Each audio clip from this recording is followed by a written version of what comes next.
क्या आपने कभी सोचा कि एक सादा कागज का टुकड़ा जंग जीतने या हारने का सबब बन सकता है?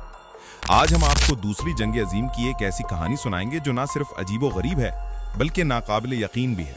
दूसरी जंग अजीम यानी 1939 से 1945 के दौरान नाजी जर्मनी और बरतानिया के दरमियान जंग अपने उरूज पर थी। नाजी लीडर एडोल्फ हिटलर और उसके मुशीरान जानते थे कि बरतानिया की मुआशी ताकत उसकी जंगी सलाहियत का अहम सुतून है। इसलिए उन्होंने एक ऐसी हिकमत अमली बनाई जो बराह रास्त फौजी ताकत के बजाय मुआशी दबाव पर मबनी थी। इस मंसूबे का नाम ऑपरेशन बर्नहार्ड रखा गया, जो जर्मन जाली नोट बनाने वाले माहिर बर्नहार्ड क्रूगर के नाम पर था। इस ऑपरेशन का बुनियादी मकसद था बरतानवी मुआशत में जाली पाउंड नोटों की बड़ी तादाद दाखिल करके महंगाई यानी इन्फ्लेशन पैदा करना, बरतानवी करेंसी की कद्र को कमजोर करना जिससे आवाम का एतमाद बैंक ऑफ इंग्लैंड पर कम हो, बरतानिया की जंगी सलाहियत को माली तौर पर कमजोर करना ताकि वो अपनी फौज और दीगर जंगी अखराजात पूरे ना कर सके। ये एक ऐसी जंग थी जो बंदूकों या बमों के बगैर लड़ी गई और इसका हथियार था जाली कागजी नोट। नाजियों ने इस ऑपरेशन के लिए सक्सेनहाउज़न नामी हिरासती कैंप को मुंतखब किया जो जर्मनी के करीब था। यहाँ कैदियों को खास तौर पर यहूदी माहिरीन जैसे प्रिंटर्स, ग्राफिक डिजाइनर्स और करेंसी के माहिरीन को जबरदस्ती इस काम के लिए इस्तेमाल किया गया।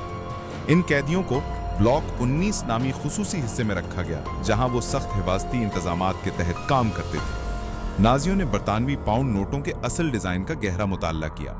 उन्होंने कागज की क्वालिटी, वाटरमार्क्स, सीरियल नंबर्स और प्रिंटिंग के हर छोटे से छोटे पहलू को नकल किया।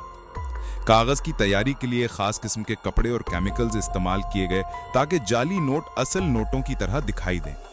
ये नोट इस कदर महारत से बनाए गए थे कि बाज़ औक़ात खुद बैंक ऑफ इंग्लैंड के माहिरीन भी इन्हें असल से अलग न कर सकते थे। नाजियों ने तकरीबन 9 मिलियन जाली पाउंड नोट बनाए जो उस वक्त बरतानिया की मईशत में गर्दिश करने वाली करेंसी के एक बड़े हिस्से के बराबर थे।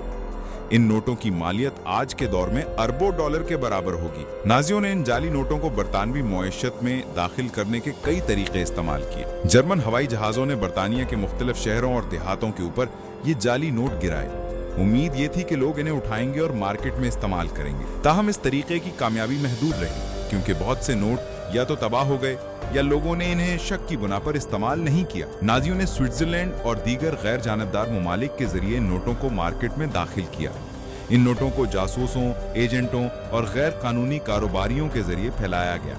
इससे बरतानवी मईशत में कुछ हद तक खलल जरूर पड़ा। नाजियों ने खुद भी इन जाली नोटों को अपनी जंगी जरूरियात के लिए इस्तेमाल किया, जैसे कि हथियारों की खरीदारी या जासूसों को अदायगी। ये एक अजीब सूरत हाल थी कि नाजी अपनी बनाई हुई जाली करेंसी को खुद भी इस्तेमाल कर रहे थे। जब बरतानिया को इस साजिश का इल्म हुआ तो उसने फौरी और होशमंदाना इकदाम किए। बैंक ऑफ इंग्लैंड ने फौरी तौर पर पाउंड नोटों का नया डिजाइन मुतारिफ कराया जिससे जाली नोटों का असर कम हुआ। ये नए नोट ज्यादा पेचीदा डिजाइन और हिफाजती खुसूसियात के साथ बनाए गए। बरतानिया ने नाजियों के जाली नोटों को उल्टा उनके खिलाफ इस्तेमाल किया। कहा जाता है कि बरतानिया ने नोटों से नाजी जासूसों को अदायगी की या इन्हें जर्मन कर्जों की अदायगी के लिए इस्तेमाल किया। ये एक ज़हीन और तंजिया जवाबी वार था। बरतानिया ने अपनी मईशत को मुस्तहकम रखने के लिए सख्त मालियाती पॉलिसियां अपनाई जिससे ऑपरेशन बर्नहार्ड अपने मुकम्मल मकासद हासिल न कर सका। ऑपरेशन बर्नहार्ड ने दिखाया कि करेंसी और मुआशी इस्तेहकाम को हथियार के तौर पर इस्तेमाल किया जा सकता है। ये मौजूदा दौर में भी एक अहम सबक है जहां साइबर हमलों और जाली करेंसी के जरिए मुआशतों को नुकसान पहुंचाया जा सकता है। जंग के खात्मे के बाद ये जाली नोट यूरोप भर में फैल गए और कुछ अरसे तक गैर कानूनी सरगर्मियों में इस्तेमाल होते रहे। इससे करेंसी की हिफाजत के नए उसूल बनाए गए। इस ऑपरेशन ने करेंसी की हिफाजत के नए उसूल मुतारिफ कराए। आज हमारी करेंसी में वाटरमार्क्स, होलोग्राम और माइक्रो प्रिंटिंग जैसी चीजें इसी तरह के वाकयात से सबक सीख कर शामिल की गई हैं। ये कहानी हमें बताती है कि जंग सिर्फ मैदान में नहीं लड़ी जाती। एक कागज का टुकड़ा, एक ज़हीन हिकमत अमली दुश्मन के लिए बॉम्ब से ज्यादा खतरनाक हो सकती है। तो दोस्तों, ये थी द ग्रेट नाजी कैश स्विंडल की कहानी। क्या आपको लगता है कि जाली करेंसी आज के दौर में भी कोई मुआइशत तबाह कर सकती है? अपनी राय कमेंट्स में जरूर शेयर करें।